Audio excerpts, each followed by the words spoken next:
राधे राधे सभी YouTube family को हमारे खुशबू यादव आदि गीत के चैनल में सभी का स्वागत है। और आप लोगों के बीच में मैं एक प्यारा सा देवी पचरा गीत सुनाने जा रही हूँ।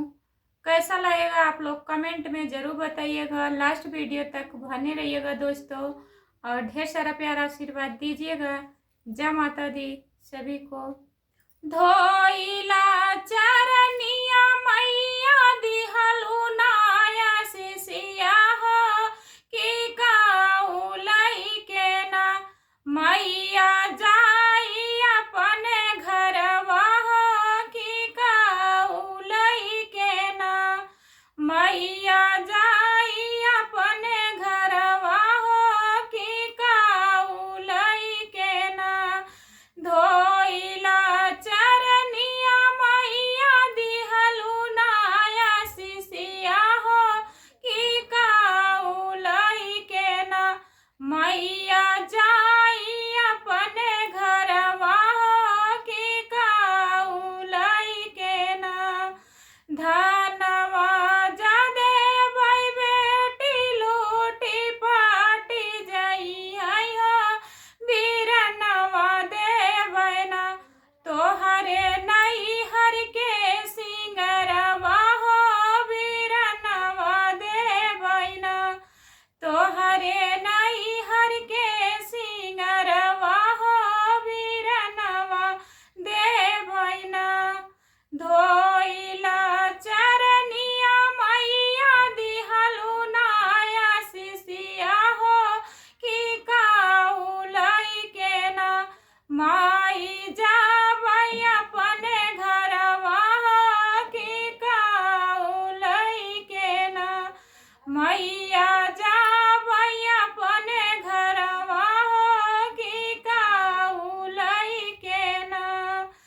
महालिया जा देबै बेटी टूटी टाटी जई हो सेनुरवा देबै ना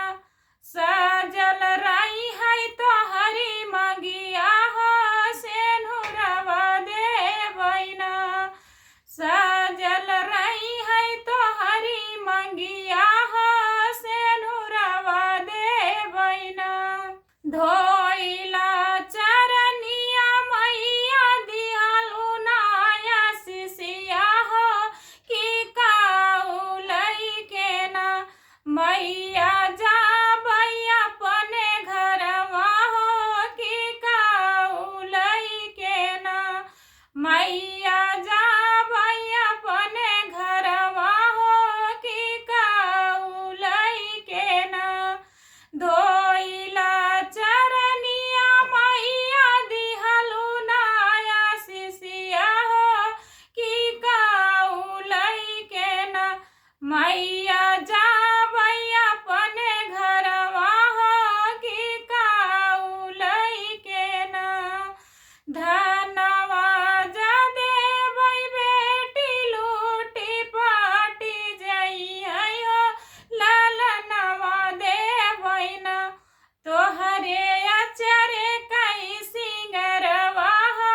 लालनवा देबै ना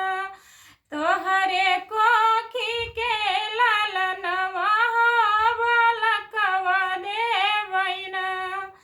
धोइला चरनिया मैया दिहलु नाया शिशिया हो कि गाँव लइके ना मैया जाबै अपने घरवा हो कि गाँव लइके ना